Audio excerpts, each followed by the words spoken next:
ఓం శ్రీ సాయినాథాయ నమ. శ్రీ షిరిడి సాయిబాబా వారి శిష్యులైన శ్యామ, అతనికే మరి ఒక పేరు మాధవరావు దేశపాండే గురించి తెలుసుకుందాం. శ్రీ సాయి భక్తులలో అతి ముఖ్యమైన భక్తుడు శ్యామ. అసలు పేరు మాధవరావు దేశపాండే. బాబావారు మాత్రమే ముద్దుగా శ్యామ అని పిలిచేవారు. ఇతడు ఒక సాధారణ ఉపాధ్యాయుడు. ఆ రోజుల్లో నెలకు 12 రూపాయలు మాత్రమే జీతము.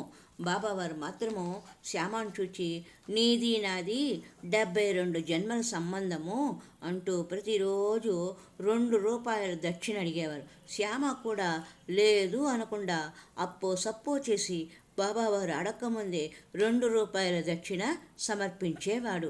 ఒకానొక గురువారం అప్పు చేద్దామన్న శ్యామకు 2 రూపాయల అప్పు దొరకలేదు.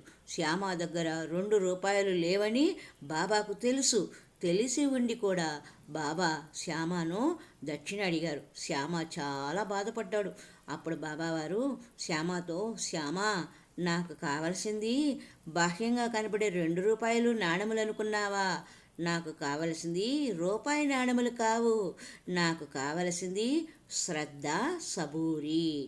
భగవంతుని దగ్గర 2 జ్యోతులు వెలిగించుటకు కారణము, ఒకటి శ్రద్ధ, రెండవది సబూరి.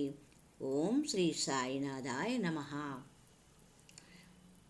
మరి ఒక భక్తుడైన శ్యామను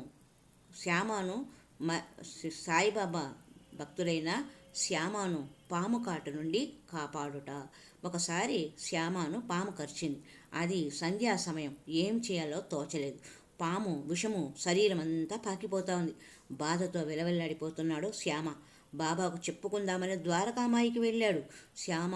బాబావారు శ్యామను చూచి, ఓ బ్రాహ్మణుడా, పైకి ఎక్కకు, దిగు దిగు అని గదమాయించారు. శ్యామ చాలా చాలా బాధపడ్డాడు. భగవంతుడే కాదు పొమ్మంటే దిక్కు ఎవరు అని వెనుకకు మరలిన శ్యామకు ప్రేమనుగా పిలిచారు బాబా. ఆశ్చర్యపోయాడు శ్యామ. తండ్రి తలుచుకుంటే ఏమన్నా చేయగలరు.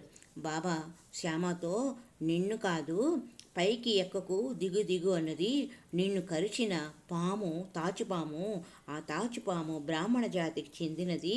అందుచేతనే ఓ బ్రాహ్మణుడా, పైకి ఎక్కకు, దిగు అన్నది విషమును కాని నిన్ను కాదు అన్నారు శ్రీ సాయిబాబా.